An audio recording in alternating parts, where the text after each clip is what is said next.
Welcome to a Skyrim Addict podcast, where I will discuss my adventures and misadventures through Skyrim. Join me.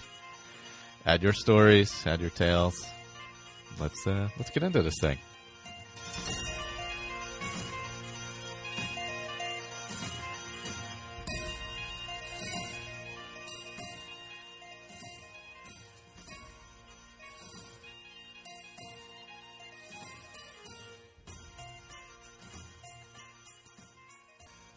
Fourth episode, I believe, of the Oblivion Roundtable, if I'm not mistaken.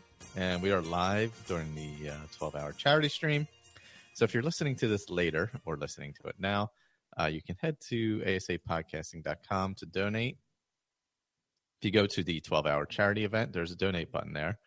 And you'll be entered into the drawings for random items from Fallout, Skyrim, as well as a Skyrim for Switch will be given away. And the one Skyrim pack is for the US only, not the Switch one, but the other one because of the shipping cost of it. So just that one thing is kind of limited there. Also giving away Steam codes and things like that. So for every $5 donated, you essentially get a chance. It's all done on random.org at the end of the week here. Actually, I'll probably do it. I don't know if I'm going to be able to do it at the end of the week because I'm away. Let's call it the Sunday after American Thanksgiving. We will do it because that's when I'll be home and I'll actually be able to do it because it would be a little tough to do. I mean, I may be able to do it before that, but for all intents and purposes, let's call it November 26th. So if you donate anytime before November 26th, you're good to go and you're in there. Just let me know what items you're interested in or not interested in, or all of them. And also there's artwork you can see there for donations if you go on to the site and go to the 12-hour charity podcast page. You can see all the information there for that. So right now we are sitting at about $1,250 a couple hours in. So going really well. That's I think that's a solid goal. I mean, last year was super good, but I think Skyrim SE gave us a nice bounce listenership-wise. So I'll be happy if we get anywhere close to what we got to last year. Or where we're at now is pretty darn good. So anything to the positive is always good. Yeah, exactly. I mean, it's like so good. So, and another announcement for as the show goes on, I am getting Skyrim for Switch. I know Victor is as well, if I'm not mistaken. So be doing some in-depth, we'll call it testing. We'll call it something official, not just playing, not just enjoying it. Not taking it to work and playing it at lunch or on a flight or whatever. No. We'll be doing this for your benefit, not ours. We will give in-depth reviews of Skyrim on Switch coming up. So I plan on doing a complete, full playthrough with a character with it, all the way up to the Ebony Warrior type thing. Oh, wow.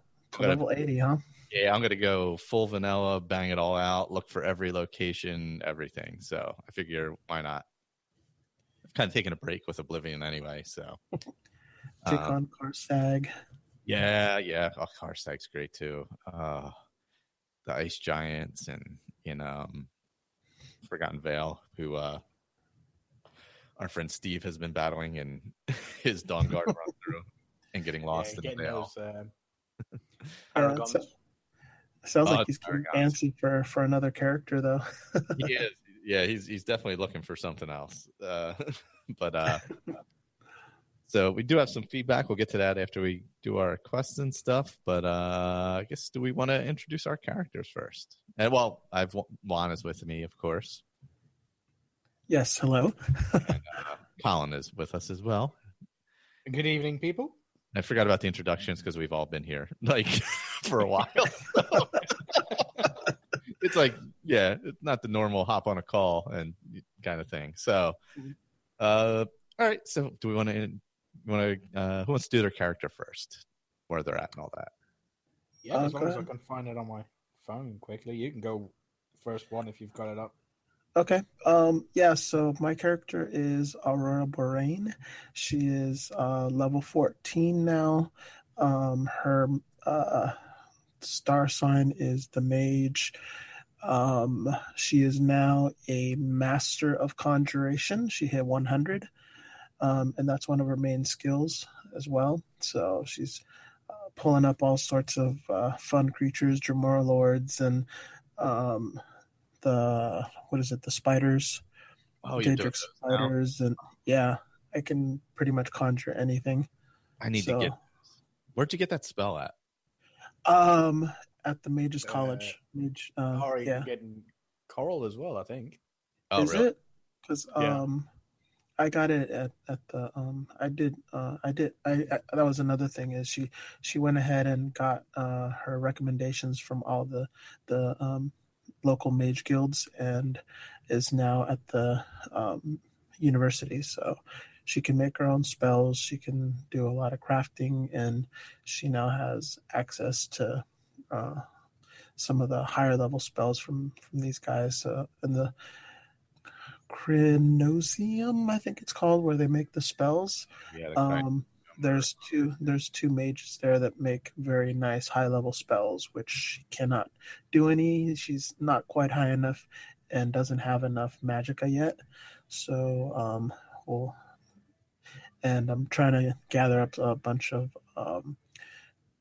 I can't even get any grand soul gems with grand that are filled to grand yet. So no, the highest level one that I've gotten is greater. I've been finding a bunch, but I think I'm close to level 30s. That might be why. Yeah, I'm halfway there. So maybe a couple more levels, and then I'll finally start getting those grand soul gems, which are nice for enchanting. Mm-hmm. And let's see. Yeah, she's just kind of doing her thing and having fun. Nice. All right. I have mine open. I can go through that real quick. Let's see. My character is Wren, like the bird, a wood elf, the birth sign thief, class assassin, sitting at level 30. Let's see. My major skills, I have sneak to 100. I have alchemy to 100 as well. Nice. Which is because I've made a lot. I use a lot of potions in this. Well, especially because your health doesn't regenerate, and right. Also, I use them on like weapons and arrows a lot more than I did or do in Skyrim. I use them in this a lot more. Yeah, well, you kind of have to. It takes so many arrows just to kill something. God. Yeah. I mean, I can easily go. Yeah, I can easily go through like 10 to 12 arrows on just one clan, just regular clan fear. Oh, yeah, without a doubt. Like ogres take like 20, 30 arrows. It's ridiculous. Yeah. So marksman's like 96. Light armor's pretty high, 88. These are all my... blade's the only thing I'm low on. I'm at 36. But what I've been doing is once a week going to the arena and using my blade against the minotaurs. Okay. So that's how I've been slowly building that since I've kind of stalled leveling because of that. I think that's my second highest trait at 60. Yeah, I've been low on the blade. I have been destruction with my arrows and a lot of conjuration. Nice. My conjuration is 86, but it's a minor skill, so still helps with your intelligence, I think. Yeah. Let's see. I grand champion of the arena. In the blades, obviously, since we're doing that. I just got the invitation. I just did the first murder for the Dark Brotherhood down at the Inn of Ill-Omen. Oh, okay, nice. It's awkwardly named place in Tamriel. So I now have to go to, is it Chaden Hall? Do you have to go? I forget. Yes, it's in Chaden Hall. So I have to go over there now. That's my next part of that. And trying to become a vampire there if you want. Oh, that's right. Yeah. So let's see. I have just looking and see if there's anything significant this character's done. I found 207 places already. Nice. And I've closed 16 gates. Because I'm running around with 95% chameleon. Oh, there you go. Oh, I kill everything inside and I go through and kill everything. I will get to where I had to do that later, but yeah, I sometimes okay. I do, sometimes I blow through. It depends, see what I was going through. I was mining because I have not gone through the Mages College, so I was mining the sigil stones. So I just wanted to go real fast through them and get the sigil stones. So right, part of that. So, Colin, how about your character? Oh yeah, I finally found it. My character is Tenmar Swiftclaw. She's a female Khajiit. She's all white, apart from some blue powdering on her nose, which is because of the stupid way character creation is in Oblivion. Her birth sign was the Lover, and her class was Healer, which sucked for a Khajiit, but I'm making it work. Her major skills are the Alchemy, Alteration, Destruction, Illusion, Restoration, Mercantile, and Speechcraft. The only one she's got to 100 so far is Alteration. And I like that because now I have, Beast of Burden, which is like 200 and something extra carry weight. Yeah, that one is nice. Oh, yeah. For like 320 seconds. But what I didn't know from the last time that I didn't know. So the last time I played Oblivion, I didn't know this. And then the second time, which is this time that I played Oblivion, I was going through it and I was looking for the open hardlock spell, same as I was last time, for absolutely ages, and then realized there is no open hardlock spell. You have to make it yourself at one of the make spells things. Are you sure? Yeah. There's an open hardlock. No, there's an open hardlock spell. Oh, there's an very hard hardlock spell. Yeah, you're right. Yeah. Okay. Yeah. You have to make it. I think there's a scroll of open very hard, but it's pretty rare. Yeah, that's extremely rare. Yeah. So I either got to go to Frostcrag, which I don't really want to do, or I got to do what Juan just done, and then is going around and doing all the major skill quests. So, which is going to take longer than Frostcrag, but it feels a lot more natural. I just hit 75 in Conjuration, which is a minor skill for me, but I use it a lot. Yeah. I've been using the Clan Fear, which is really good against melees because he keeps on what's the thing when you hit somebody and they sort of like shudder? Oh, it staggers them. Yeah. They stagger me. I hate those things.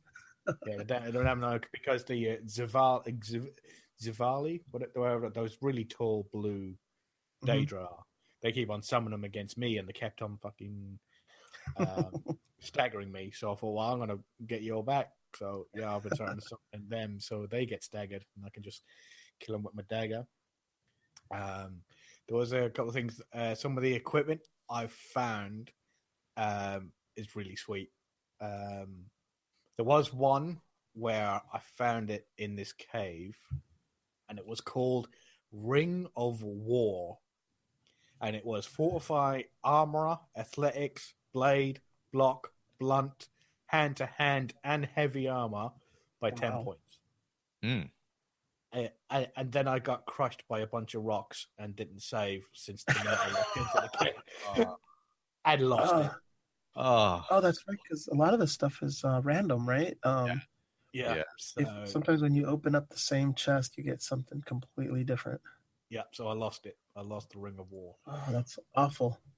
But I did find some other stuff, and now I have specially my gear for my running gear from running from place to place is when I'm running it all, I have a 45 speed of 58. She now runs faster than any the deer. You know the deer that run along that you try and take? Yeah. She just sprints right past all of those without even trying. You know, you can make a spell for that too. Yeah, that's what I use. I have an enchantment. Was a boots of lightning run boots. Okay. A ring of skimming, because it also does water walking as well. Oh, yeah. Oh, that's Acrobats, amulet, and gauntlets of blinding speed. So I just literally run from one end of the map to the other in minutes. And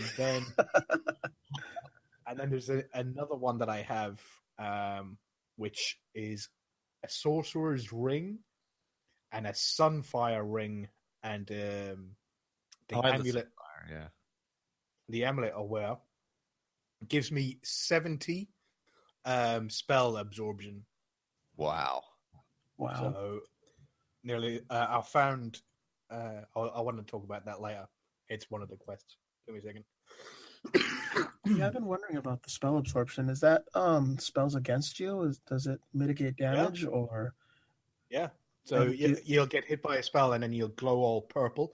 The Zivali that I was talking about earlier, they have it. They have the absorption as well. So sometimes you'll hit them with a spell, and when they glow purple, that's them absorbing the magicka instead of getting damaged by it.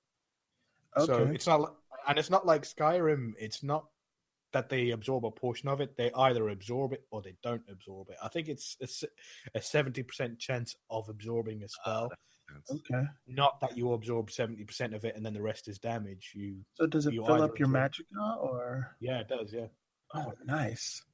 Yeah. Sometimes when I'm fighting the Atronachs, the Storm Atronachs, they'll blast me with their lightning, and if I get hit by them and I'll absorb it, I'll absorb and go all the way back up to full magicka. Nice. Because she only has like 200 magicka, which is a pain because the Clanfear costs like 160 magicka to conjure. Have you been putting points in your intelligence?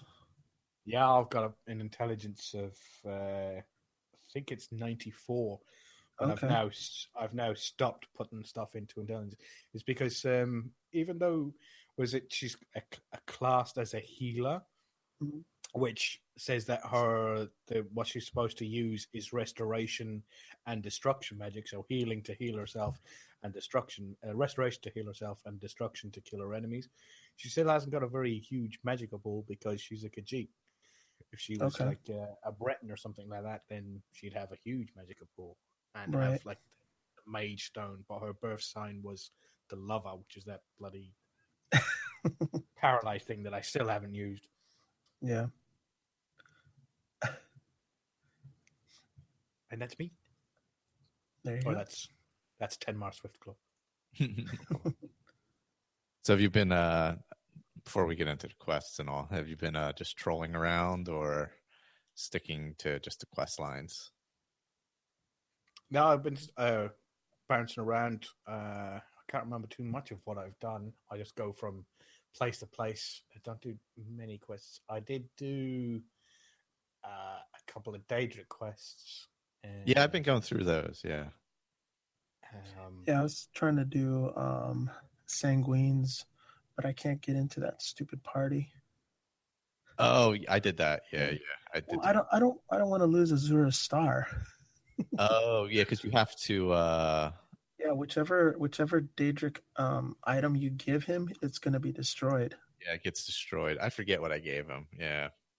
What I done is you can't speech check it if you've got a high enough personality and you talk to the guard with high enough personality. He'll just go, oh yeah, just go straight in. I think you need to get him over 85. Maybe I'll do that. Huh. Yeah, I lost an item. I don't remember what it was though. I did do that one. Right now, I have to head back for here. You get all your stuff back. Yeah, you do. Yeah, yeah. Let's see. I did Mephala. Got the ebony blade. Where you go to there's a town you go to and you kind of frame both of the family leaders in the town and kill both of them.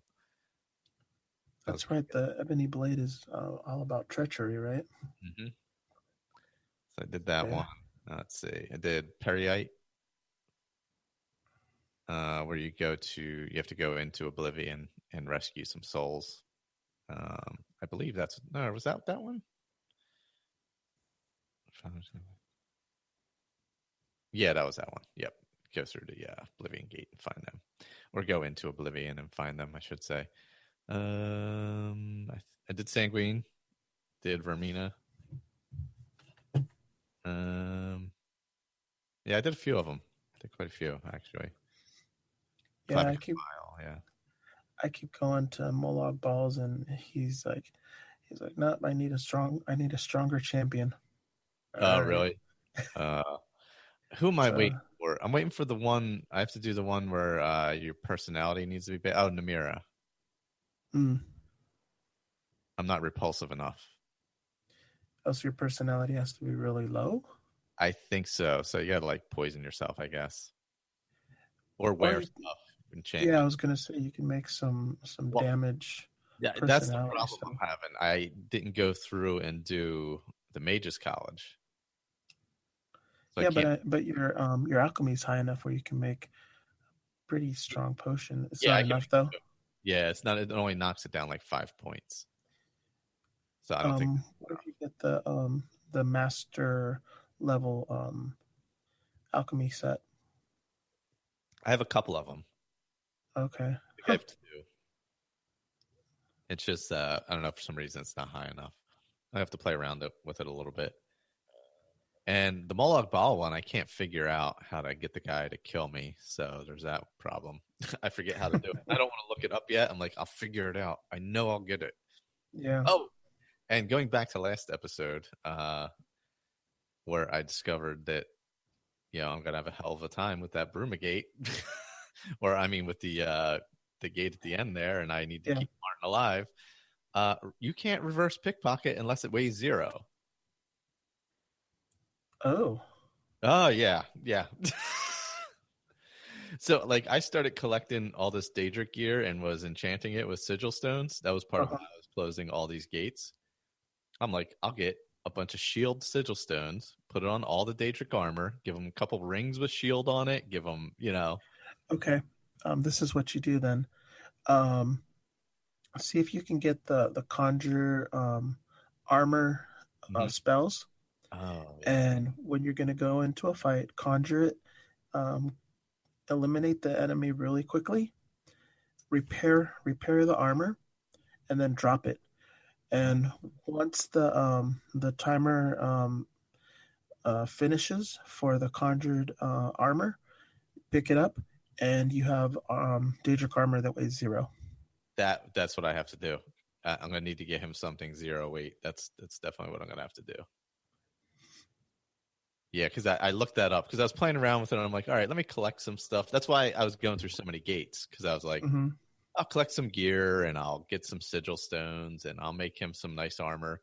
And then I went to do the Molag Bal quest and I was trying to give the guy a mace and I couldn't reverse pickpocket him. I'm like, ooh, wait, what's going on here? So then I looked it up and it's like, you can't do it. So I was like, oh, God. Like, it's going to be so hard. Yeah. So either that or I'm just going to get some really good.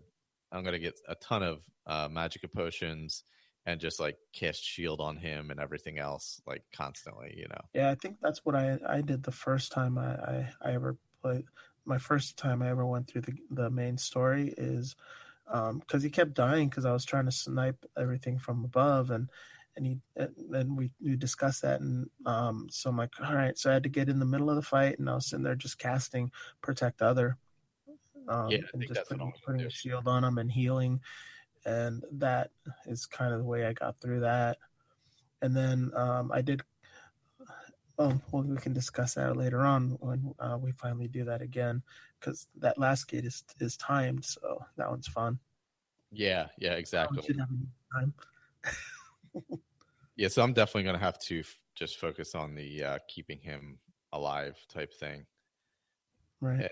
And even if that means no armor for him, just doing what I got to do. Stand by him and keep casting. All right. Pulling up the schedule here. Yeah, I'm trying to think if I've done anything else crazy interesting. I did a bunch of other little quests, the giant potato where you get the potato bread.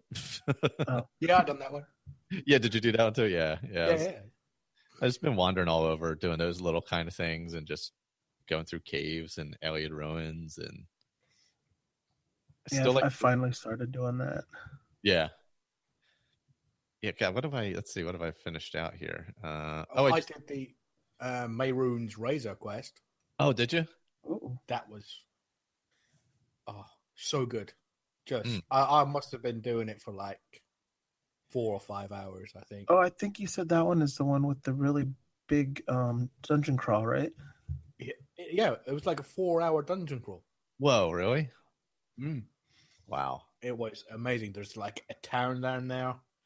Oh, and wow. There's like this whole story behind it and everything. It was just I was just looking through my, where it has the quest log, your journal, Yeah. which is much more expensive than it is in Skyrim, which they kind of skimp down on in Skyrim. Yeah, it gives a lot of details. Yeah, so I went through my journal, and then there was just this quest. I heard that there's this cave that they're looking for Mayrune's Razor, and I was like, "Oh shit, I got nothing else to do. I'm waiting to do my Roundtable quest closer to the top." So I just thought, "Oh fuck, I'll do this," and it's right over the other side, past Chaden Hall, south and past Chaden Hall, I think. Right to the right side of the map, and it's just like an innocent little ruin, like an old fort. Those fort ruins. You just walk in the door, and then it's just absolutely endless. Yeah, those fort ruins are nice. Yeah. This one was a cave. It was a fort. Then it's a cave. Then it's an alien ruin. Then it's a cave. Then it's an alien ruin. Then there's a town with buildings and workers and miners. Oh my gosh. It was just, it's endless. Excuse me. Have a look in your, because I just picked it up from one of those people that, when you're standing next to them, they're just talking about it and it just gets thrown into your quest log. Let's see. Blood Divines, Allies, Nightmare Darkly, Moloch Ball, Collector. Yeah, it's funny how sometimes just overhearing stuff opens quests for you. No, I don't have it yet. Darn. I don't think I finished it either. I can't imagine I did. Fingers in the Mountain. I just walked into the cave and it started off. I was it was in my quest log, as in a rumor that I overheard from somebody talking. And then that pointed me in the direction, so I had a place to go on the quest on the map. So I just, using my speed, my fortified speed crap, I just ran inside of the map. The only problem is that whatever you do, don't go in there over encumbered, because I did. There's a little quest there on the way there. I did an Oblivion gate. And then there's a quest where there's some guys have come from High Rock, some Britons that came from High Rock, and they had, they're building a new settlement. And there's 2 warring goblin factions right in the middle, right either side of where they're trying to build a settlement. And the location is Cropsford. As in Cropsford from ESO. ESO, wow, that's cool. So they're rebuilding Cropsford because obviously ESO is pre-Oblivion, right? But they're going to Cropsford and rebuilding it. Yeah, so you got 2 warring factions of goblins, and you have one of them stole the totem from the other one, and that's why they're fighting. So you have to go into one of the caves, steal the totem back, and bring it back, or you can go into the one who's had their totem stolen and kill them all and kill the goblin leader, who's the shaman. And that's what I did. I went and killed the shaman, and that ended the war. And that was a pretty interesting quest. But, there's some fantastic loot inside that cave for the Mayrune's Razor quest. That's where I got my new stuff. I'm wearing robes now that look very similar to the Mythic Dawn robes. Red robe, hood, and it's like a robes over the top. But they've got this gold thing down the front of them, and they've got 10% magic resistance, 10% reflect spell, and this is the robes. Yeah, reflect. Absorb magicka, reflect spell, and resist magic on them. And the hood has reflect damage, like melee damage, fortify blade, and there is something else. I think it's resist disease or something like that. Awesome set of robes. And Mayroon's razor was crap. It was you had a 1% chance to send something back, to banish it to Oblivion, to the plane of Oblivion. It's just a banish, not a insta kill. Yeah, so they have a 1% chance, and then there's I think it had like a 15% degrade armor, which it doesn't do that much. Whereas all the sigil stones that I've been getting are mostly damage ones or absorb magic. I got 0 chameleon ones. They're all damage or absorb personality or stuff like that. 2. Oh, I've gotten like 4 chameleon ones. Yeah, that's why I usually save right before I pick it up and just keep checking until you get the one you like. I actually got one that was a fortify carry weight by 100. Oh, wow. Nice. I got a 125, yeah. Oh, nice. Actually, I got 2 of them because I just made a ring and a necklace of 125. So when I get like 2 over encumbered, I throw those on to get back home. What was I going to say? Yeah, but we'll get into it when we're doing the quest, yeah. Sounds good. Well, I guess we can get into the quest then. Our first one is not what I spelled on the site, which is Dragon Shrine. It is Dagon Shrine. So this one, I think most of us, I know Juan and I had finished it last episode, right? Yep. So basically, you're tracking down the Mythic Dawn at their secret shrine. You get the location marked. It's was it north of Cheydinhal, I believe, in a little cave or something like that. Yeah, just northwest, I believe. It's north. Yeah, it's not real far from there, I don't believe. But the first person you come across is a guy by the door. I usually just kill him. I think he let you in. He basically says, "Oh, you must have read all 4 books from the master or whatever," and he's like, "And you can come in. You just have to give me all your stuff." Yeah. See, the sad thing is, I kill him before any of that happens. Sad thing? Well, you know what we're doing. Yeah, that's one of the bad things about being a sneaky archer. So we don't have time to talk. These things happen. It's it's unfortunate. I was literally when he said, "Give me all your stuff," I was like, "Sure." You see this? This is Acrobat's amulet. It's always there for 20 minutes, giving him all my stuff, but then explaining what I did to get it, what it does, what makes it so awesome, who the guy I killed, who I took it off of, and so so we were there for a good 20 minutes, half an hour before we actually got into the shrine. Before getting.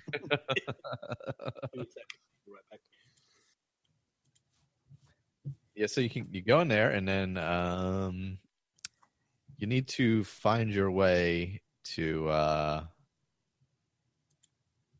what's this? Well, see, it depends on how you get in, right? Because if you talk to him, he tells you to go speak to someone. But if you kill him, you just sneak in. So there's a couple different ways to go about it. I guess he tells you to speak to Harrow, who's the warden. And that's who asked you to hand over your possessions. Okay. And let's see. He doesn't take any quest items, though. Oh, here's a tip. He doesn't take any quest items. So if you have the Blade of Woe or Umbra, or something like that, they won't take it. Oh, that's why I still had Umbra. Yeah. So you'll have a weapon, but if you sneak in, you don't have to worry about that, of course. So let's see. There's 2 options. If you handed over your equipment, you get led to the ceremony, which is in progress, of course, with Mankar up there. Right. And after a short speech, he, of course, disappears into what they're saying is paradise. And he takes the amulet with him. And you're like, well, that's what I came for. This is a problem. Mm-hmm. So once he gets away, you have to find was it Mysterium Zarces or something like that? Yep. And take that to Martin so he can essentially tell you where to go or how to get to paradise. Let's see. Banker's daughter. Oh wow, there's a whole different. It's very different. The two different ways fighting the cultists and being led in there. Well, you get to a certain point where you have to sacrifice somebody because you get there and you listen to Mankar Cameron talk, and he escapes into the. Yeah. Sorry, I was just off mic for a second. I had to run to the little boys' room, so I didn't hear what you. Oh no, go. Yeah, no, because I didn't do it this way, so I'm not as familiar with it right off the top of my head. Yeah, so he walked us through, and then you listen to Mankar Cameron give his speech about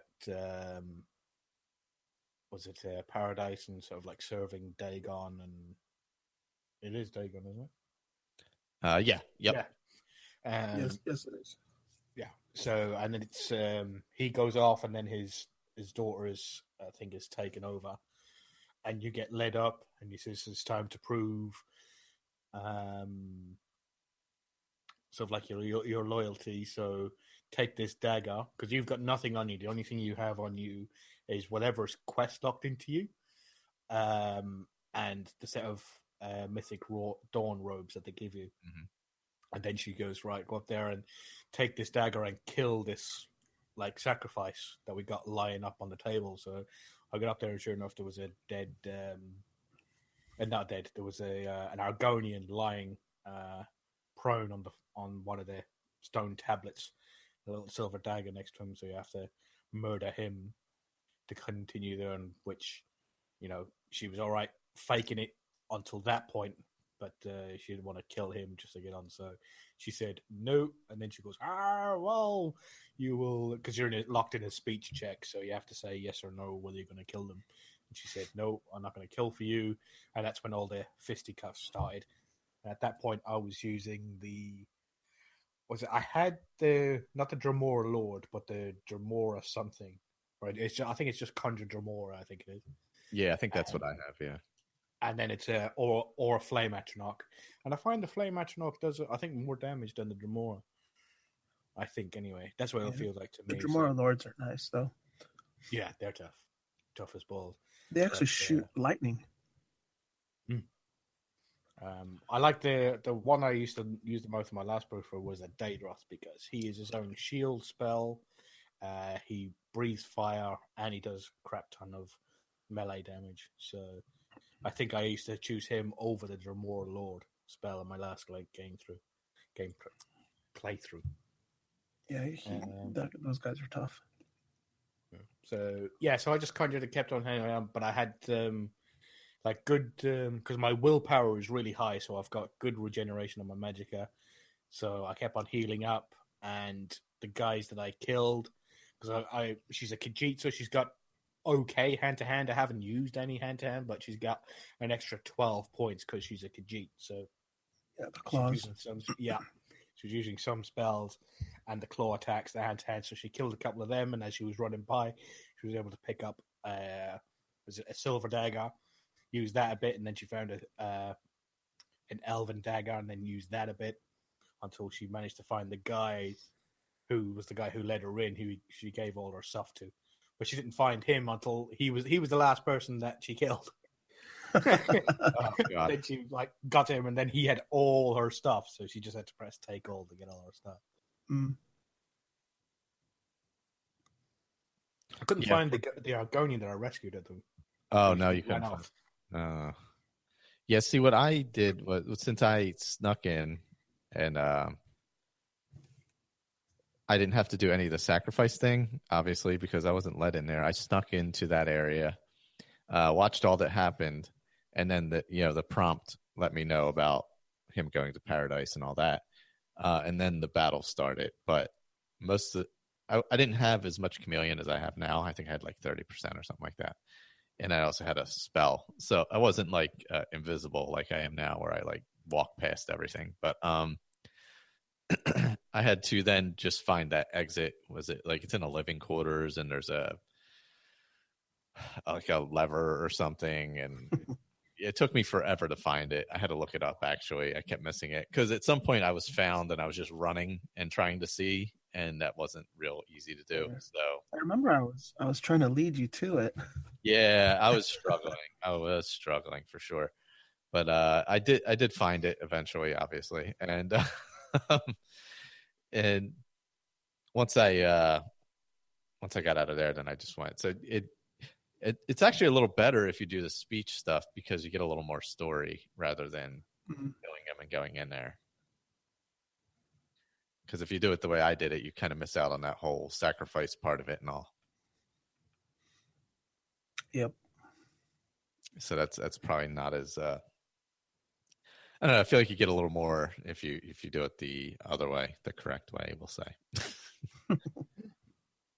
I suppose it depends on your character. If you're sort of like sneaky archer type, which sort of like going in there with chameleon on, any type of chameleon on, and archery and that sort of thing, you've got to think that you got to go in there and kill first before they get a chance to kill you, because apparently it's supposed to be less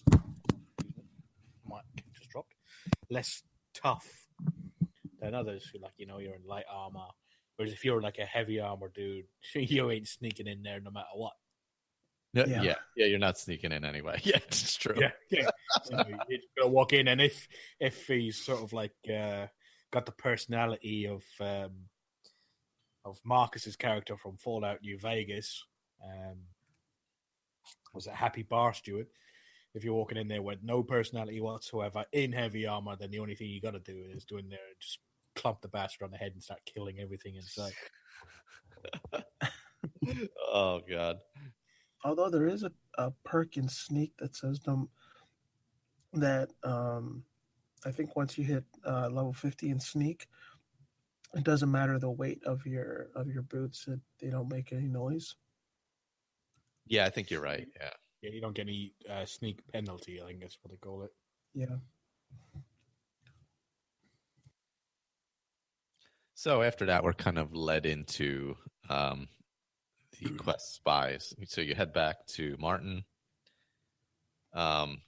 give him the Mysterium, and then he tells you to speak to Joffrey about the spies that are spying on Cloud Roar. Not until after he scares the shit out of you. He goes, "You didn't touch it with your bare hands, did you?" Oh, yeah. I licked it a couple of times. What do you expect me to do? I'm a cat. Yeah. I was cleaning it for you. You didn't tell me it was dangerous, you motherfucker. So Joffrey tells you about that the gate guards have spotted some people kind of on the road up to the temple. And, you need to go find them. So talk to the captain, and he gives you some details of where they're at. And they're by there's a rune stone that's down that winding pathway leading, I guess it's kind of northeast-ish from the Cloud Roar Temple, kind of. Mm-hmm.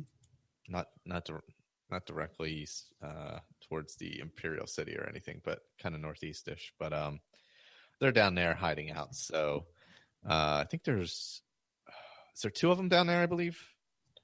Yeah. Yeah. Well, I did mine differently, so I'll let you finish. Okay. Yeah. So I went down there, obviously, and used what's that spell where you see them and they light up? Why can't I remember that? Detect life. Detect life. God, I could not remember the name. Detect life. Which also works on undead for some unknown reason. It does work on the undead. It works on everything. And skeletons, which I guess are undead also. But yeah, very weird. So I was able to pick them off using that mostly. I think weirdly, like a lion or something showed up in the middle of it too, but which kind of helped me for a bit. So yeah, I took them down that way. How did you go about it, Juan? Well, Joffrey gives you two options. You can either talk to one of the blades, or you can go into Bruma and talk to the guard captain. So I went to go talk to the guard captain, and he's like, "Oh well, why don't you go talk to such and such? She just returned from scouting." And I'm like, "Okay." So I go over to her home, and there's and it's locked. And I'm like, "Okay, well, it's kind of late." So I went over to the inn. I rented a room for the night, and then went back during the day. It was probably because usually I made it so that I'd get up around 8. Got over there about 9, and still locked. So I waited an hour, still locked. Waited another hour, it was still locked. I'm like, huh, well, let's go into sneak and pick the lock. And I pick the lock, and I walk in there, and there's two people in there, and they just start attacking me.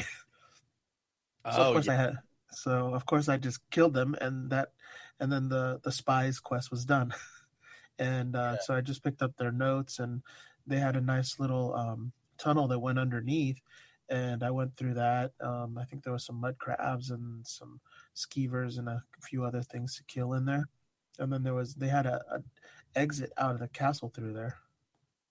Yeah, so what happened the other way? I killed the two at the runestone. Then went to was it Bruma? Jaden Hall? Yeah, it's in Bruma. Bruma, right? Yeah. Spoke to the captain of the guard or whatever it was, and went and found them. But I went there, and the person, I think there was only one left because I'd killed the two people at the runestone, maybe. Mm-hmm. But I went down there, and nobody was there, so I left.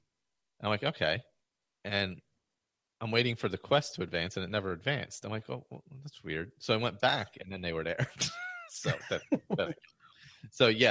basically, you cut out the part of the runestone by going there and finding them at their headquarters, as opposed to waiting for them to show up at night. Because I got to the two at the runestone, and one of them she was named. I think they were both named, but one of them had a key on her, and that was the key to her house. And I read the tag on it, as it says in my journal. I talked to the Bruma captain, and he said, "Oh well, go to our house." Got to our house, went in there, couldn't find the bloody trap door. Walked around the house for about 10 minutes until I turned the light on. Then I found the trap door. Went downstairs, and then went downstairs, and again it was completely empty. But there was a a scroll there, a letter that was from the woman that we just killed in the previous quest, the Mankar Cameron's daughter. It was from her, addressed to them, and it was all about the big Oblivion gate. What's it called?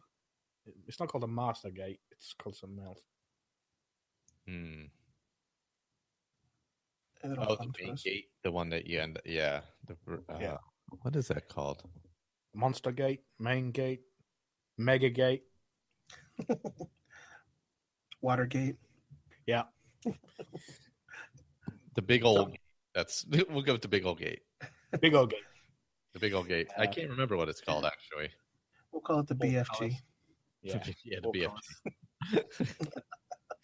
BFG. And then I just got that scroll, went back to Joffrey, and gave that to Joffrey, and then he said I needed to go and talk to Martin again. Yep. Yes, you have to go back to Martin because he has a little bit of information on the Mysterium, I believe, at that point. Yeah. And which is the next quest, isn't it? That's when he tells us that he needs 4 ingredients. Yep. So that's he's only is this what kicks off the Blood of the Daedra quest? Yes. Blood of the Daedra. Mm-hmm. Yep. And Blood of the Daedra quest is that you find out a little bit. Well, you don't find anything about his past, but he basically tells you that he wasn't always a priest, and he knows more about that side of magic and like the dark side of magic than most people because he's been in that world, but he doesn't tell you much about it. Excuse me. Yeah, no, he doesn't really get into why he knows about it. Yeah. And he tells you he needs a Daedric artifact. And the one I had on me was I think the only one. No, I had two, but or three. No, I had three. And only had one of them on me, which is one that I still use, which is the Mask of Clavicus Vial, which is the fortified personality. So when I'm doing my trading or I need some extra help in speech or something like that, I throw that on. So, and he was like, "Oh wow, I didn't think you'd have one on you." And he goes, "Do you want to like give that to me? But like, be warned, it will get destroyed when you." When I use it to take out the essence, and it won't be seen on Tamriel for quite a number of years. And I was like, nope, not ready to give you this one. I think that's actually the one I gave him. Yeah. I'm pretty sure because I had done that quest as well. I think it was the mask that I gave him. Yeah, so I had the bright idea of, I know what. I know the perfect one you can use. I went all the way back and I got Mehrunes Razor. I went, how's this for poetic justice? I can use Mehrunes Razor to be able to get to Mancock Armin. Oh, that is perfect. Nope. You wouldn't take it? Wouldn't take it. Didn't even acknowledge that I had it. Son of a bitch. I was like, I'm going to kick you right in the fucking head, Sean. I swear to God. He wouldn't take it, really. He would not take Mehrunes Razor. Didn't even acknowledge that I had it on me. Because of course, I didn't want them getting them mixed up just in case they didn't recognize which one it was. So I left Clavicus fucking Wild's mask back at home. So I had to go outside, fast travel all back, and then I remembered I had Sanguine's Rose. I don't use that. Because it doesn't. I don't think it adds to the skill level. Even though I used it a little bit, and I was like, "Wow, this thing summons Spider Daedra, and it summons Zivali as well, Zifkin, the really tall Daedra. And when you summon one of those, they summon the Clan Fear, and it's totally awesome." But I was like, "No, I don't use it," but I still use the Mask of Classical Vault, and for some reason, he's not taking Mehrunes Razor, and so I gave him the Sanguine Rose. All right, so I'm going to have to get Sanguine's Rose because I don't want to give up Azura Star. Yeah, no, you definitely don't want to give that up. I gave him Rose, yeah. And you gave him? Did he say anything when you gave him the class of the Mask of Clavicus Vial? I don't think so. Nothing that stood out. He's told me that he had Sanguine's Rose for a while. Oh, really? Yeah, he's had it in the past and he's used it. He said he didn't think he'd be seeing it again in his lifetime. Huh? I'm very surprised that you're willing to give it up so easily. Well, technically, you weren't. Yeah, true. I wanted to give him something else, you bastard. But you wouldn't take it. You just wouldn't take what you were trying to give him, which would have actually worked well narratively. The only thing I can think of is that, how I was talking about the Mehrunes Razor? Maybe it was added by a DLC, was it? Well, you said it wasn't given to you as Oh, you found it. It wasn't given to you by at one of the Daedra shrines, though, right? Yeah, but there isn't a Mehrunes shrine, is there?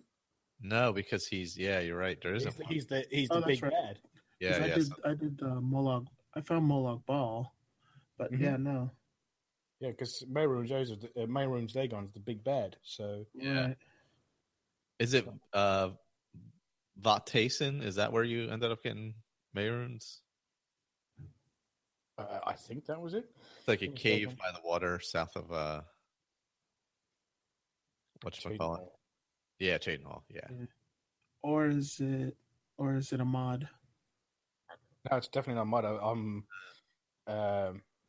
I'm unmodded. I'm Oh, vanilla. okay, cool. All right, then I'm gonna have to go look for that. There's definitely no shrine of his. We could, for obvious reasons at this point. But Yeah, I'm just going to check the UESP. Quest Unearthing Mayrune's Razor. It's in Sundercliff Watch. Haha, there he goes. Bundled with Knights of the Nine retail disc. It is. It's a fucking DLC. That's why it's part of Knights. Oh, okay. Makes sense. So since it wasn't part of the main game, yeah. Okay. Yeah, so it wasn't in the game when the main quest was on because it was brought in later. So that's why Martin couldn't recognize it. Yeah, so it wasn't. Yeah, it's not technically part of it. That does make sense. This may be why all the gear that was in there was so OP as well. Because it was because I found if I ever wanted to be a sneaky archer ever, like a third ever in parentheses, that's the place you go because I found all the arrows in there, and I mean all the arrows. Oh no shit! There was arrows in there that were worth 150 gold each. Oh, like those enchanted arrows? Were there the There was enchanted arrows that do 50 shock damage in a 15-foot radius on target. And I found like 30 of them. Oh my god. And there was all the bad guys in there had like Daedric weapons, and some of them with really sweet enchants. I found one that had a soul trap enchant on it, which I've kept, but it's a long sword, so it's really heavy. I use just daggers. Huh. But I can't recommend it enough. That quest. I'm gonna have to make sure I get there. Yeah, part of the Knights of the Nine. That makes sense. Maybe I got it from a book. That's possible. Keep on bringing up there. I'll see. Oh, I clicked it out. It'll tell me where you can get it. Conquer one of the most deepest automatically. Oh, it's automatically added after purchasing the Mayrune's Razor official plugin. Oh, okay. So as long as Knights of the Nine, whatever is added in, it should be there. Yeah, because it's the same as the the horse armor and the Force Crag Spire. It's all added through that. Oh, that makes sense. Yeah. I'll have to see because I should have all that. So. Yeah, I never got the horse armor one or the spire. I only got the castle. I know I have the spire because I had it on 360, but I haven't. If you have it on the 360, you'll have it on the Xbox. Yeah, I think I just have to load it in. I may not have loaded everything. Yeah, you just have to go into the store, and I think it's the Xbox 360 store, which is weird. That's. Well, I started moving everything over to the castle, and then I was like, well, I don't feel like coming out here all the time because I got to the point where I didn't need to go out there for did YouTube shut down? I didn't need to go out there for armoring purpose. So I didn't need to go out there for that. So what I did was once I got beyond that point, I just moved everything back to my stuff. Well, why didn't you just buy the Imperial house? It's like, I should, honestly. It's like 10 minutes from the stump. Yeah, the stump is so convenient, though. Because it's like right there. And then I don't even know why I'm like hoarding stuff anymore because I have like 120,000 gold. And I'm like, why am I even looting people at this point? It's true. Why have I got like 500 Clanfear claws? Yeah. I got, and like, I can't level up my potion or my alchemy anymore because I'm at 100. So like, I'm only making the potions that are useful anyway. So the only ones I make anymore are the ones that restore willpower and speed and strength. You know, when you get those Oh, will o' yeah. the wisps when they drain something from you, or Yeah, because if you don't go to like a well or something or an altar, it won't heal it. yeah. Yeah, because right now my strength is actually down a little bit. I have to go take care of that. But yeah, I make like the damage health ones and the silence and things like that. Things that I'm going to use regularly, but I don't make a ton of them because so I have like 8 billion ogre teeth or whatever in the thing, and minotaur horns, and I'm like, why am I hoarding this stuff? I'm not going to use it. Yeah. The nice thing about the Minotaur horn is you can also give it to your dark elf in the castle, and they'll make you a statue. Oh, really? Oh, I might do that then. Yeah, you can do a. Oh, for that room, they make the statues in that room. Yep. That's right. I forgot about that. And one of those gives you a Nern root. Hmm. Oh, one of the statues has a Nern root on it? Yep. Oh, because I'm on the second part of that, actually. And what do you need? 15 on the second part, I believe? I think it's 30. 30. Yeah, it was 10 for the beginning, right? And then 30 Yeah. for the yeah. So, or is it 30 total? You need 20 more. It's one of those. It's something like that. It's a lot. Whatever it is, I'm not close to it yet. Let's put it that way. No. For the amount of potion that you get, it's kind of not worth it. But yeah, it's what a chance to make. It's a fun quest. Yeah. Yeah, what's a chance to make 2 potions at once or something like that? Is it? Something. I think that's what the next level is, where like when you're making potions, you might make 2 instead of 1 or something. It's something. Well, isn't that the Skyrim one?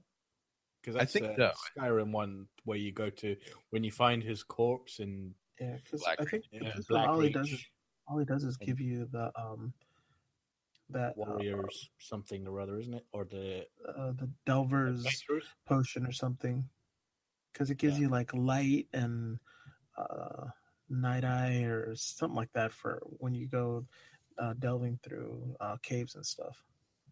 It's a Shadow Banish one.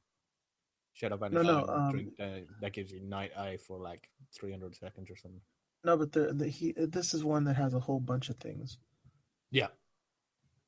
A whole lot of properties, and I think it's like an adventurer's potion, something like that. I've met like 12 NPCs that keep on telling me to go and see him. I'm like, no,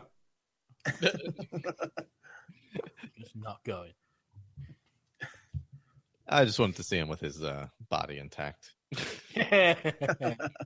After finding him dehydrated in Black Reach. Yeah, with a ballista right through his chest. Oh gosh. So after that quest, we continue on, and Martin, he lets you know that Joffrey wants to speak with you, so he's going to tell you about the Bruma Gate, essentially, the gate outside of Bruma. So you have to go talk to Captain Bird outside of Bruma, and you'll see a big gate there. So here's where sneaking through the gates in extremely fast doesn't really work. So it became this, like, I was like, all right, he's got like 5 guys with him. Let me just go. I'll get to the top. I forgot I had to take him with me. Mm-hmm. I get all the way to the top, and I go to take the sigil stone. It's like, you need to wait for Captain Bird. And I just keep seeing Captain Bird is unconscious. He's unconscious.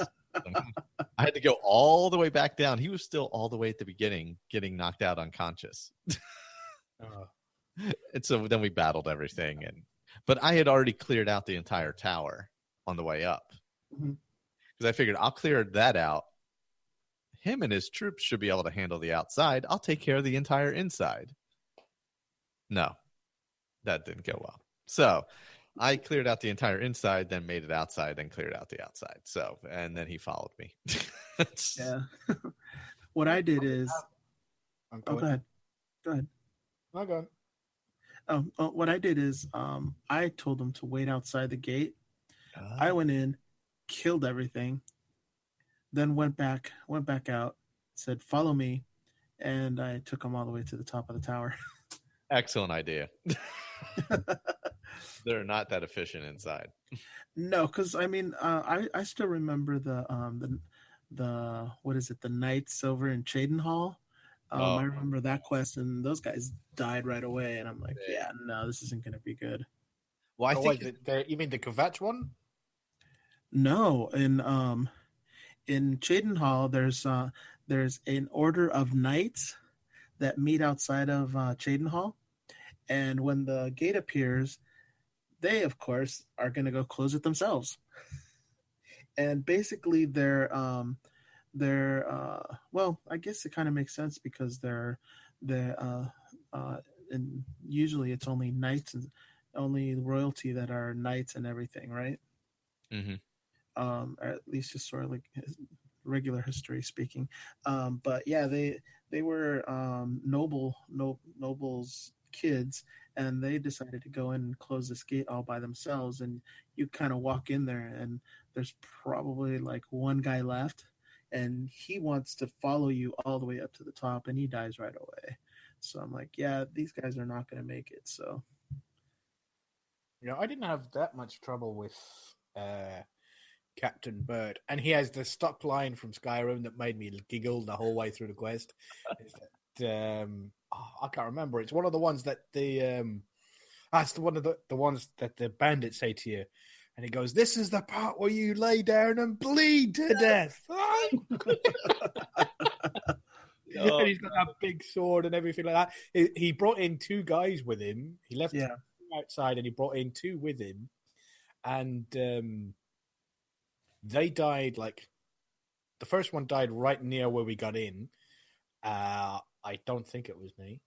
Then we got halfway to the tower, and then the second one died. I don't think it was me. Then we got to the tower, and I had to squirrel around like some extra bits and hop, like sort of like antelope hop up this little rise, and then get to the tower, walk through, and then he wasn't behind me. And I was like, crap. So I walked back outside, and there he was coming up to the door. So it's like, you found me. Awesome. Then we went through the door. And I think he only fell unconscious twice throughout the entire match, throughout the entire fight, because he had his own healing spell. Okay. Every time combat ended, he was casting. I'm pretty sure it was a healing spell. It looked like it, because it wasn't shield and all that much. So he was casting that, and he was pretty good in the fight. Okay. I didn't have any problems with him at all. Well, I have a Dremora Lord now that I summon and have him fight, and they're pretty nice. I mean, he comes out with his big two-handed sword and throws lightning, and he has this move that looks like Crit Rush, where all I see is because I always have my my Detect Life amulet on, and I just see him rush across the screen and start attacking something, and he flies. Yeah, I got nailed by some guy, and I think it was right. It wasn't this tower; it was one of the other Oblivion towers, and literally I was right near the top, just about to go out to the circle bit, and it was one of those guys with the long swords, and he, when he clumps you and lifts you, does like basically what Fusroida does to you in Skyrim. He just lifted me up off the side and all the way down to the bottom, and clump, dead. The bottom of the tower. It's like, thanks, guy.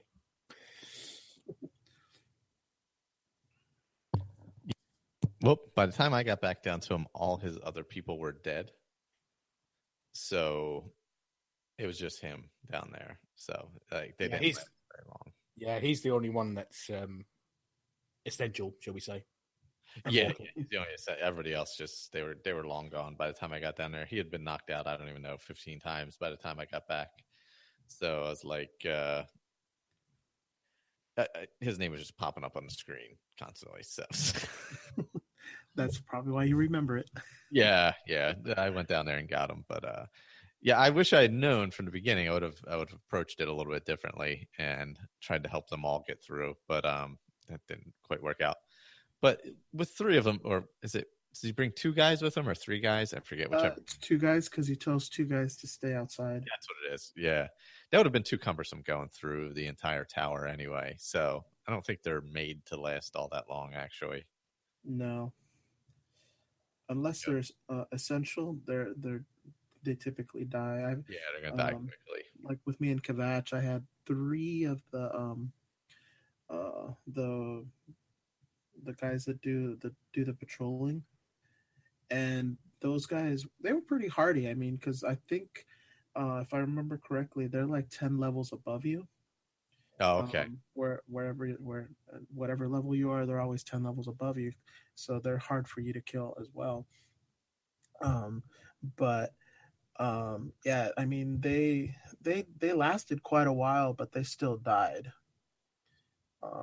So I just figured out, you know what, I'd probably be better off just doing it. Just keep summoning my Dremora Lord and let him do the tanking while I just kind of hit him with arrows from out here. And then usually what I do is I kind of sneak. I'll hit him one shot with an arrow, bring up the Dremora Lord, and then I'll pull out Umbra. And while he's attacking him from the front, I go behind and I start smashing him, and it goes pretty quickly that way.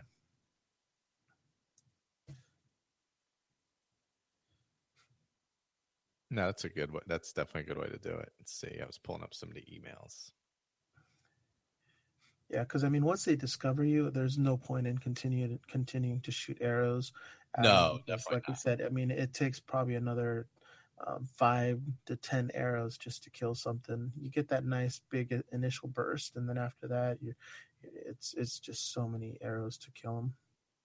Yeah, once you're discovered, it just I wonder if that's why they bumped it up a little bit in Skyrim. yeah, I think they went a little too far and were a little Yeah, too light in the one, so they got to find it in between. yeah, I think because when you get to 3 times damage in Oblivion, it's not bad. It feels like appropriate. You're not killing them, but you're right, doing a hit. But then when they discover you, the damage you're doing is so minimal. right, yeah, and that's the big issue. I mean, um, I don't know, maybe uh, when I get higher level gear, because right now I'm using an Elven bow, and that does pretty decent damage. Yeah, Um, but those arrows that Colin was talking about, the that do like 50 points of fire damage or electric yeah. damage in a 15-foot radius, I mean, you just throw those in a big swarm of people, and you're good. There's a guy that has those that you can steal from. Oh God, where is he? What is his name? He's Bob. Bob. There's like this little town I found. It's part of it's near where Oh, is it close to Molag Bal? No, not Molag Bal. it's near the Molag Bal quest where you have to go give Okay. the mace to kill you. Oh man, what the hell is it called? Let me pull up that quest and then I'll be able to find the town right near it. Okay, I think I discovered that town because there's like 3 people there, and one of them is like a Yeah. hunter. Yeah. The hunter, the guy that lives in the cab, Mm-hmm. Brindleholm, uh, Goddles Font. Let's see. It must Yeah. be like Weatherly or something. I think it might be Weatherly, Mm. which it's actually just south of Hackdirt. Yes. Yeah, the one guy. No, Weatherly is with the two brothers. Oh, yeah, you're right. I wonder if it's which one is it? I wonder if it's considered part of Brindleholm. No, let me travel there real quick. Yeah, but there's like 2 hunters and another guy, and yeah, trying to think. It might all be part of the same area. It might be all considered part of the same area. But yeah, the one guy has a bunch of like enchanted arrows, and if you pickpocket him, it's great. I mean, you get some really great stuff actually. So I don't know. I thought it was right by Brindleholm, but I could be mistaken as well. I swore this was it, but doesn't look like it is. Goddles Font No, I Priory. think it is. I think it is Brindleholm. Yeah, because that one guy lives there that you have to get to kill you for the quest. I don't know. Anyway, but there is a spot. The guy does have. I'll see if I can find it for next time. The guy has great He has a bunch of those arrows, and if you go in there and slowly just pickpocket him, you'll have a ton of great stuff. Nice. So I want to, and he sleeps a lot. He's one of the characters, one of the few that actually sleeps like some bizarre long amount of time. So. I wonder if he's the master trainer. He might be. I haven't spoken to him otherwise. I wandered into the place. It was just while I was running around or whatever, and I happened to find it. But I went inside and I'm like, oh wow, let me see what this guy has. And he's like, I'm like, whoa, he's got all these arrows. I'm like, oh my god, like, I have to steal from him.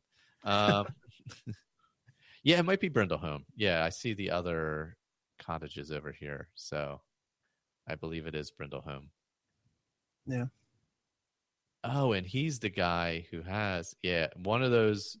There's 3 archers, I guess they are, or hunters or something. It's Torbal the Sufficient. That's it. That's his name. All right. And he's barefoot. I've heard that name before. Yeah, he has some great arrows if you're looking for arrows, and you can steal really well. He doesn't sell them. You're going to have to steal them. Sorry. But so we do have some feedback. Let me get into that. We have some short ones here, some quick ones. Got an email from Sling. Say he just writing to say how much he's loving the new Oblivion series, and he just started playing Oblivion again. Or I apologize, I don't know if it's he. Just started playing Oblivion again, and it's all-time favorite game, and found a podcast by chance. That's awesome. Let's see. And we got a email here from Rolando, and actually, let's see. He said, thanks for keeping the show going. As someone who was late to Skyrim, I greatly appreciate and look forward to hearing about others' adventures and misadventures. So, and has anybody also asked if anybody had played Divinity OS2? I have not. No. I'm not sure. Divinity isn't that a PS4? It might be. Is it an exclusive? Maybe. I thought it was. It may be. Sorry, for some reason I've got it in my head. Yeah, I think you're right. And we got some feedback from Dave. So he's enjoying the Roundtable of Oblivion, of course. And said, tell Colin he's getting really good at lockpicking the old-fashioned way. Only problem is getting lockpicks, but managing chasing them down by killing goblins. You do run out fast because it's not like Skyrim. You find lockpicks everywhere. Like in Oblivion, you might find one, here and there. Well, you them up. If you want to kind of help yourself out a little bit, you can do the scroll trick. Oh yeah, you can drop and get a ton of them. Yeah, where basically you carry around X amount of a certain scroll, and you double click on it, and then drop the lock picks, and they'll be all on the floor. You pick them up, and you got a bunch of them all again. Yeah, you can do that. That's true. Because it's not like unless you're in the Thieves Guild, you can't buy them like readily anyway. And if you disarm the arrows, and then double click on the scroll, and then you arm the arrows, it'll give you that quantity as well. Huh. So you don't even have to drop the arrows, you just have to arm them. Just arm them, and it's does the same thing. Interesting. Yeah, no, I just saw that Divinity is actually on Steam, so it's not a PS4. Oh, okay. But that's where I recognize it from. It keeps on coming up in my recommendations. Oh, okay. I open up Steam, it's one of those because I've got like RPGs and everything like that sort of like tagged. So that's why I recognize it. I actually was looking at it, but because I'm playing, was it New Vegas and Oblivion, Skyrim, and we've got all those going on. As Andrew was saying earlier, you don't have the time to invest it. It's going to lose time from other stuff that you're enjoying at the moment. So. Yeah. That's the only reason I've held off on Assassin's Creed Origins a little bit is because I figure If I wait till around Christmas when you probably hit a sale, I'll have more time to play it anyway. Yeah, I mean, most of my time is either Oblivion or ESO right now, and I'm putting just ridiculous amount of time in Oblivion. I mean, I've been playing it a ton. Yeah. It seems like every time I'm on, it's like I see your name pop up. Yeah. I'm not doing one. Well, I was off 2 days last week, which worked out well. And I was playing around because I'd run a marathon, so I was like resting for 2 days, and I'm like, I'll lay on the couch and play some Oblivion. Yeah. Well, I was sick on Monday, Sunday and Monday, so I just logged in and it's like, yep, he's on. I'm like, oh, okay, cool. Yeah, I was playing. I'm just traveling all over, exploring the map. I'm really, because it's been so long since I fully explored that I'm really getting back into that part of it again. And I've never done all the Daedric quests either, so I don't know if I have to do that. Yeah, not recently anyway. Yeah, well, there's just so many things to explore, and every single Daedric, what is it? The ruins, the Iliad ruins, the caves. They're just a little bit different, and it just makes it so much fun. And you kind of have to sit there, keep opening up your map and seeing, okay, all right. Okay, I went through there. Okay, I got to go back this way because some of them are almost like a maze, which is fun. And they have you sit there and you hit a door, and then you're going down to another level, and you're just like, whoa. Yeah, I do really like that a lot. Yeah. There's a lot of and then on some variation for sure. Yeah, and on some of these, there's no like you reach the end. Okay, here's a quick exit. Yeah, no, there's no like quick exit to the back. You got to go all the way back through the cave. Yeah, I mean, there are a few where they started doing that, but and that's one thing that I do appreciate that Skyrim did is definitely. You reach the end. There's got to be a quick way out of here. Now let me go look for it. Usually the Iliad ruins have that. Yeah, they're a little more circular. Yeah. That's definitely something I appreciate in Skyrim for sure. Not having to go back through 3 levels of a cave. Yeah. Also, Dave continued. Here's his roundtable update. He has completed the Grey Prince. He's grand champion now and has his adoring fan. Painting, he is recovered and caught the thief in Castle Coral. Fingers of the Mountain, complete it. Probably too early. Yeah, that's the one problem with that. Let's see, main quest. He's at Kvatch, and he keeps getting his arse handed to him. So that's pretty much what happens. Yeah. That is that quest in a nutshell. Pretty much, yeah. Yeah. He went back. That is, like we had said during that show, though, that's one that gets way harder the higher level you are. Yeah. It's just way harder. So he went back to a save before he started Kvatch, killed an innocent and got called by the Dark Brotherhood. So he's a little more than halfway through the Dark Brotherhood and back to Kvatch. So it seemed to work for him. Got to Kvatch, spoke to Martin and about head to the Priory. Let's see. Bloody emperors just don't do what's good for them, so I had to close the Oblivion Gate before the silly sod would move on to the next bit. So he headed in, of course, to the gate, wandered around Oblivion, killing the scamps and Daedra, etc. Helped the guards, killed off the residual denizens of Oblivion and Kvatch. And the semi-conscious guard constantly getting knocked out. I forget his name. What the hell was his name in Kvatch? Boris? Was it Boris? No, Boris is the... Oh, he's in the beginning. Yeah, he's a blade. Silvius Varnius or something like that. Something like that, yeah. Is unconscious. Yes, is unconscious. I think it would have been better if they told us every time he wasn't unconscious. Yeah, they could say he is now fighting. It would just blip on the screen for a few seconds and then close out. Oh gosh, killed more bloody assassins trying to get Martin.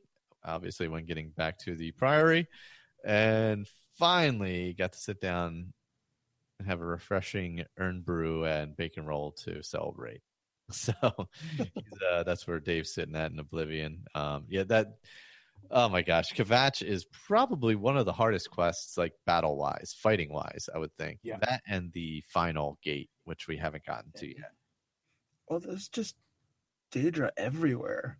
And they're in such a small area. Yeah, and I mean, like, even when you get in, when you go into the inside and they're up on the tower and they're shooting down on you, you know. Yes. And then the guys who are there to help you just die immediately. They're pretty low level guards, you know. They just yeah, for sure. Yeah. That's why it's really one of those weird quests where going pretty early helps you. I mean, I'm sure there's a point where it's a balance where you can't go too early. You want to have a little bit of level, but yeah, when you get to any significant level, if you go back there, it's going to be insane in that place. Yeah, just all the high level Daedra that come out. I still haven't seen any spider Daedra against myself. I'm barely getting some of the regular size clan fears, and I'm level 14 already. Oh, really? Wow. Yeah. Oh, you speaking of spider Daedra, I forgot there's another ring that I found. Oh, I can't remember what it was, but it was awesome. It gave me 100% resistance to poison, disease, and paralysis. Whoa, 100%? 100% resistance to all of it. Nice. So that's why I have to jump between that one and my Sunfire ring, which is my reflect spell ring as well. I think it's reflect spell. Or is it ringing skimming? Something like that. But yeah, I had 100% resistance to paralysis. I was like, yeah, Roy. That is nice. Yeah, that is a nice one for sure. And also going back to what Dave was saying about lockpicking, no, just no. A few times I accidentally clicked on a door. Oh, geez. And it took me into the lockpicking thing. I was like, ah! And for some reason on PC, you can't get out of it. You have to. Oh, are you serious? Yeah, you got to hold down on the mouse button and then wiggle your mouse until the arrow shows up, and then go down to close at the bottom right hand corner. Oh God! You can't escape out of it or tab out of it. You have to sort of like kind of wiggle it, and sometimes the mouse cursor will appear, then disappear. So now I have to not carry any lockpicks on me. So every time I go to go and click it too fast, then it goes, "You have no lockpicks." I was like, I know that's on purpose, right? Open lock, please. And I cast a spell in it. The good thing about the spell as well is that the spell you can't get arrested for. So if you walk up to a lock and you start to unlock it, lockpick it, if the guards see you trying to unlock a lock, they'll arrest you for it. But Guilty. if you just if you cast a spell at it and unlock it that way, they won't arrest you. The spell isn't illegal. So what I do is I stroll past the door and make sure the guards are sort of like kind of not looking away, and then I go pew from the other side, and then carry on walking, and then circle back around. That's what I did to the guy's house. I think that's the vampire quest. That's where I got that fucking ring. That's where you have the same ring. I have it too. I just did it. That's right. The awesome quest. Yes, yeah. What is that quest called? I just did it. I have no idea what it's called. I actually was just approached by the lady that. Yes, that's the one where the woman, dark elf woman, she comes and asks you to go and speak to her husband. Yeah, she just jumps in, just sits there and just stares you down. Like all of a sudden, she's just staring at you right in front of your face, like, "Hey, such and such is looking for you." Order of the Virtuous Blood. That's it. That's the one, yeah. You go to so this is a good quest. You go to you find out about it. I forget how I even found out about it. It's that woman that woman walks up to you and starts talking to you. Yeah.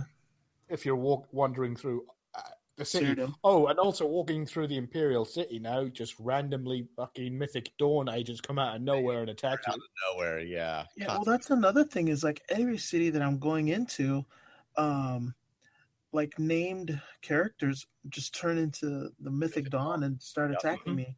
Like what's her name? The Godless? Oh, really? Yeah, she's one of the Mythic Dawn people apparently. I just got attacked by somebody too. I forget what city. Yeah, because I remember that in the past I would kind of almost go through the main story, finish it up, and then I would do everything else. And so I didn't go into the towns while I was doing the main story, or I would just be doing everything before and then go into the main story. So I never actually got attacked by these people. Say thank you, Roundtable.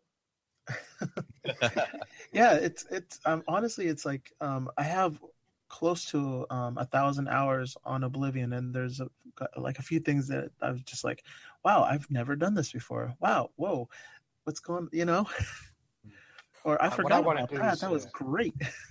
What I want to do next is I said I was going to do the Mage's Guild like you just did, but I've already done the Mage's Guild my first playthrough, and he was a warrior as well. Battle Mage. But I think what I want to do next is Shivering Isles. Yeah, me too. Knights of the Nine, I love that quest. That was DLC. I just done the Mehrunes Razor quest. That turned out that was DLC. I love that quest. So it looks like I want to do Shivering Isles next. Yeah, can't end the game there, can you? Should we do that for right after we finish the main quest? Oh, I think so. Yeah, definitely. I can hold out. Yeah, you can do. Yeah, because that's what I was thinking about. I want to do that. Once you go in there, you're in there stuck. Yeah, until you finish it. And I've gotten really close to finishing it and just never did. Oh, cool. Oh, yeah, I think that's when Skyrim came in. But yeah, I can wait. Yeah, wait till we do the main quest and Roundtable's Oblivion Roundtable Season 2. We can do Shivering Isles. I'm up for that. Just continue with the same character then. Yeah. I was debating what was next. So I might just go through the Mage's College then, so I can make some stuff, because I was saving that in case we did it. But I'll just start a new character for that who's actually like a mage if we do it. Yeah, exactly, and maybe actually pick something like the Atronach or the mage sign. Yeah, really just focus on just all magic. Yeah. That would be fun. It's tough being a mage if your character's not set up to be a mage. Yeah, because you just don't have. Yeah, it's true. Yeah, true. Yeah, you don't have the freedom that you do in Skyrim. No, like what that stupid guy's video was trying to say. For sure, you do not. That is for sure. Yeah, but it's kind of nice because it does actually lock you into your class. Yeah, you got to be more focused. It's definitely you have to be a. Yeah, it's not for a ADD gamer. No, you can't just hop all over. You really do have to focus on what you want to do. Yep. All right, where are we at? Let's see where we're at time wise. I don't know what time it is. I can actually check. 1:45. Let's see. Let me do a quick check. See if anything's come in. Pull up my email here so I can see it. Oh yeah. Hold on. 1, 2. That was just recently. So let's go to PayPal. Now that all my 50 apps have updated on my iPhone. Oh my god, iOS 11 has been a mess for me. Holy cow! I don't even want I thought it was my phone now looks like a cartoon. I mean, and I'm an anime fan, and even I find this like really childish. It's like, oh my god, I thought it was like that with every update with the iPhones. No, I've never had this many issues. I'll be honest. Yeah. I mean, there's always a little glitch here and there. I mean, that's. I always had issues with the apps and the way they would change the way the apps work. Because I remember for work I was using an iPad and I had their Word and their version of Numbers and. Oh yeah. And then they did one update and like Numbers was completely changed. I had to completely relearn it. I'm just like, whoa, what are they doing? Come on. Because I mean, yeah. Sorry, I was just stunned by the number. Sorry about that. We are now up to, we'll say 1585. Nice. Right. Jesus. We were at 12 something when we started the show. So Well, thank you very much, guys. Yeah, so Yes, it's very appreciated. that number may change a little bit, like go up a little bit. I have to see because I'm going to fill in the gap with the fees. So we'll call it $15.85 for right now. Okay. So, and if you're listening to this down the road in the next week or so, it's definitely going to be the Sunday after American Thanksgiving, which is the 26th that I will do the drawings. So you have until then to donate and be a part of the drawings. So just a heads up to everyone. Well, it gives time there's for going to be drawings for, was it the audio. Skyrim, isn't there? Yeah, there's Skyrim on Switch. There's a Skyrim pack. The Skyrim pack, I don't know what you want to call it, memorabilia type pack, is it's got like $100 value, but it's going to be US only because of shipping cost, unfortunately. But then there's 3 Fallout packs. Yeah, one for $25, and if you can donate more than $25 and get, like, if you do 50, then you can get 2 entrants into the $25 drawing. Or there's a 50, isn't there? I think there's there was $100 one for Fallout. Yeah, there's a $50 and $100 one. So that was it. Yeah, I think what it is we're still doing for every $5, but that they were just putting the values on them. I think that's what it was. I don't know. It's all broken down on the site. Check it out on the site. Don't listen to my words right now. Actually, look at what is written down. Yeah, no. Was it Andrew and on the last Fallout feed, Andrew and oh yeah, I think he released. Were arguing about it. Yeah, so they were saying you can buy $100, donate $100, and that gets you 1 entry into the $100 prize raffle. But if you don't want an entry into that, say you want 4 entries into the $25 one, and they're all for they're all for Fallout. So the 25, or if you want to do two 25s and 150, or that's specifically for those items. Yep. Yes. So and then declare it on your donations. Yeah, you can leave a comment. Yep. Or if you have any questions, just email me at askyrimaddictpodcast@gmail.com or the falloutfeed@gmail.com. Somebody will get it. So if you have any questions about that, for the Skyrim Switch, it's for every $5. You get a chance, and I'll be doing that on random.org. And the Steam codes as well. We have a ton of Steam codes. And so if you play on Steam, you want some game codes, boom. That'll be for every $5 also. That's not a problem, Shalene. That's a way of life. Yeah, there's some people that have purchased Skyrim more than 4 times. Because I have. Because I know some people have said, "Oh, my first disc was scratched, so then I bought another one." Yeah. I'm at a minimum of 4 right now that I know of. Yeah, me too. Well, 360 SE, plus the PC version, plus I just bought it on Legendary Switch. Yeah. Well, I'm on 3 because it never left my Xbox 360. Yeah, in the beginning. So there was no chance for that thing to get scratched because it never left. It's never coming out. Oh God! What? So wait, who's up next? Is it Podcasting up next? It is Podcasting up next. Yeah. Awesome. I would like to hop in, but I'm gonna have to. I gotta walk around a bit. I've been sitting on this couch for like 3 hours now. You should be doing that every hour. To Twitch to do. What am I doing? I am doing a Dead Money, Dead is Dead with my current Fallout New Vegas Roundtable character. Nice. It'll be a good 8 minutes. Good 8 minutes. Yeah, 7.5 minutes of dialogue and 30 seconds of no, that mine wasn't there before. Victor says he's on his 6th copy of Skyrim. Wow, that's impressive. Soon to be 6th. Before we go off with the Oblivion thing, let me just mention the next quest is Allies for Bruma. That's all we're doing for the next one. Yeah, because that's a big one. It could potentially be a big one, yeah, for sure. We just need to figure out a date for that one. That's all. I don't think we did a date for that one. So No. let's see. We'll figure this out off the air. But Yeah, Okay, I can't even think. I don't know what the dates are. Sometime in December or January. Yeah. Sometime December probably we'll bang that one out, and then there's only one more episode after that, right? The Brumagate final episode after Allies for Bruma.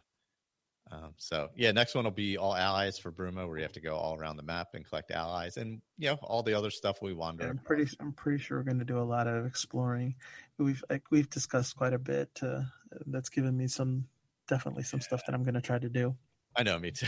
I'm like, oh, I'm gonna go. Me too. Yeah, because I'm going to do the Mages Guild quest now. Yeah, I'm gonna hop in. That's what I'm gonna do. I've been holding off on it, and I'm like, you know what? I'm just gonna do it, and then if we do it down the road, I'll do another character. Mm-hmm. And avoid the gates completely. Maybe just avoid the main story. Yeah, kind of like how when you play Skyrim without the dragons, it changes it. It changes your exploration. It makes it a little less tedious. Although the gates are easier to avoid than the dragons. Very true. Yeah, I mean, you see them from a distance, and you just stay away. Go around them. That's it. And then they're on your map when they're there, so you can just avoid them. Yep. Whereas the dragon will just appear, and you're like, "Oh God, I don't feel like fighting right now." Or you fast travel somewhere, and they're there. And the dragon is there. Yeah. Like, no, I just needed to talk to this guy. Come on, please. I like Victor trying to do his Civil War quest line, and Balls had and run them all over the place. He was like, "No, just take the fucking axe. I'm gonna bury it in your ass if you don't take this fucking axe." Oh my God. Yeah. Somebody was actually just listening to the Civil War Roundtable. Yeah, he was saying that he was having issues with it. Yeah, TalkShoe was down for a day or so. I think Okay. it's back and good now. But Awesome. it was wonky for a couple days there. It's the drawback of using something that's free. But I mean, considering it's free, it's really not down all that often. So I can't complain. Yeah, well, that sounds pretty good. I mean, if it's free and they're hosting this, yeah, you can't be free. I know that. So yeah, yeah, and I've been using it for probably 8 years or so, off and on.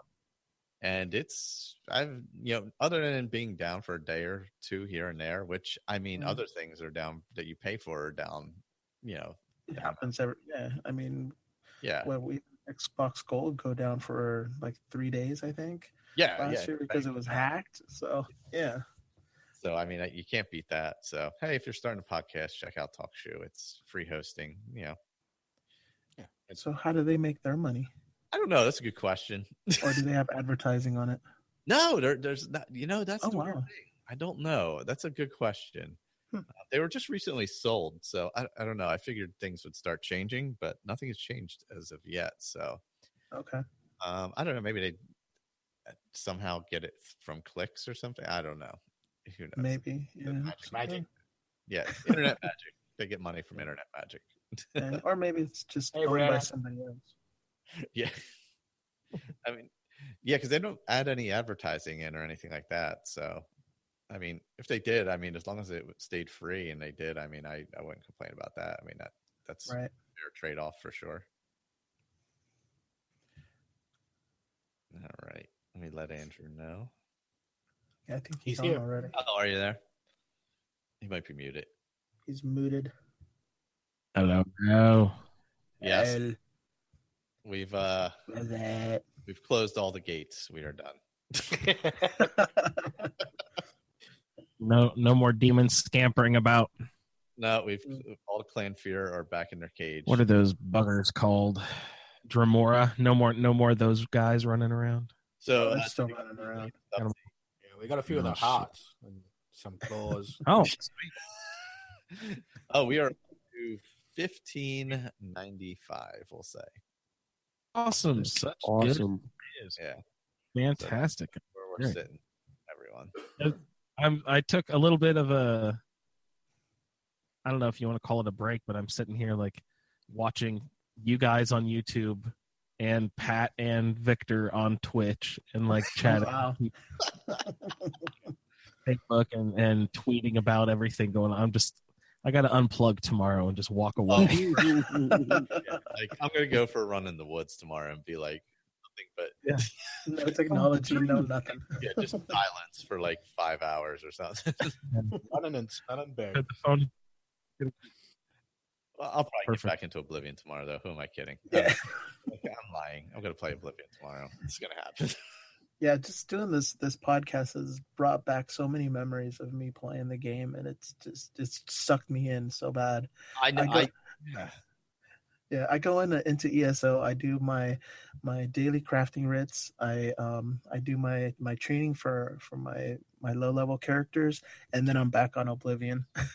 That's it. So for something to pull me away from ESO like that, especially when they just dropped Clockwork City.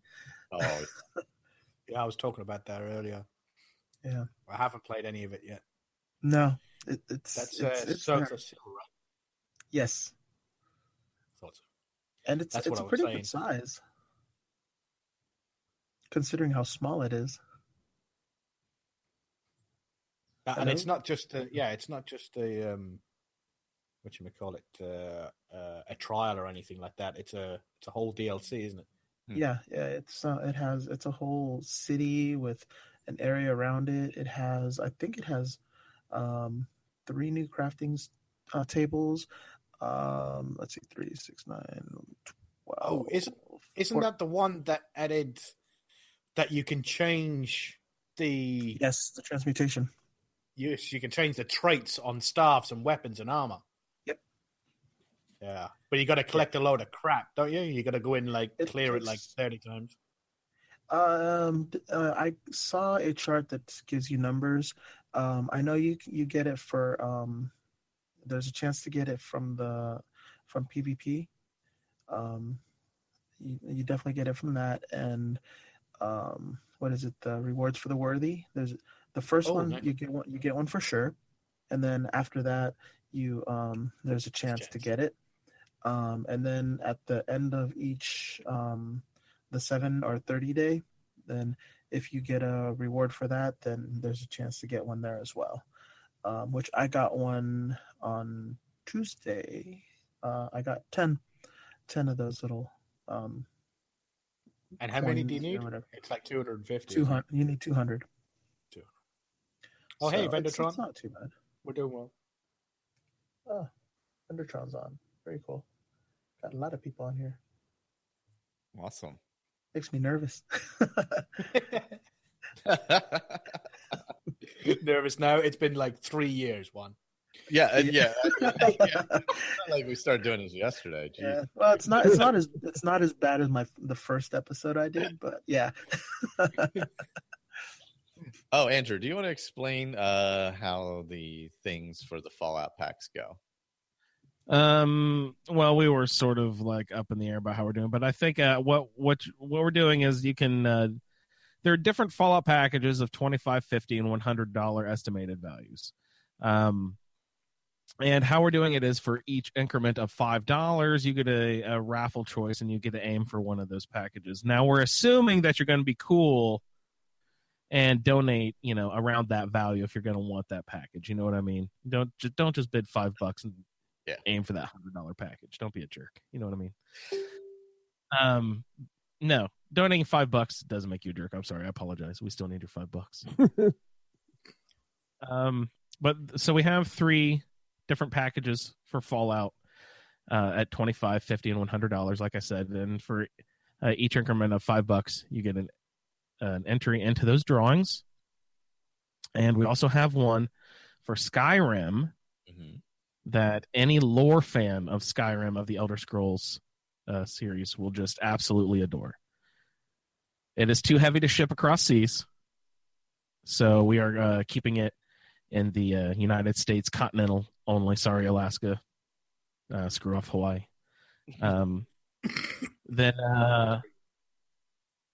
So that's going to be around $100 value, estimated value. So, Skyrim fans, keep your eye out for that. Fallout fans, you got 3 awesome packages. You will not be disappointed by these very special wink packages. So take a gander at our webpage, and thanks everybody for participating. Is there anything else you needed to know there, Michael?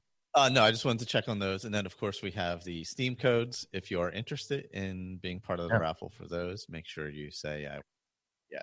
Or I would say, rather, you are automatically in those. And if you are not interested, just say, I don't use Steam. So, but even if you don't, you can always give them to somebody else or something. And, of course, Skyrim on Switch, which... if I can get a code for it, I will do that because it'll be easier because then I can just email you the code. But if not, I will just order it through Amazon for you. What is Skyrim retailing for on Switch? Is it a $59.99 game? Yeah, it's $60. Yeah. Wow. Amazing that a game that amazing value. Selling for that price. Value that is.